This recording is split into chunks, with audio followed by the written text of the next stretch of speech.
अकलूज येथील सदाशिवराव माने विद्यालय प्राथमिक शाळेत दिंडी पालखी सोहळा भक्तिमय वातावरणात साजरा करण्यात आला।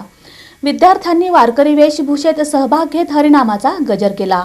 सदाशिवराव माने विद्यालय प्राथमिक शाळेत जगद्गुरू संत श्री तुकाराम महाराज पालखी आगमनानिमित्त दिंडी पालखी सोहळा उत्साहात साजरा करण्यात आला। कार्यक्रमाला प्रमुख अतिथी म्हणून हरिभक्त परायणकार ज्ञानेश्वर माऊली कदम उपस्थित होते। अध्यक्षस्थानी मुख्याध्यापिका शेख मॅडम होत्या। यावेळी विठ्ठल रुक्मिणी, संत ज्ञानेश्वर, संत तुकाराम, संत मुक्ताई, संत एकनाथ, संत नामदेव व संत चोखामेळा यांच्या प्रतिमांचे पूजन करण्यात आले। शताक्षी बोडके हिने माझे माहेर पंढरी हा अभंग सादर केला, तर थोरात मॅडम यांनी गवळण व अभंग सादर केले।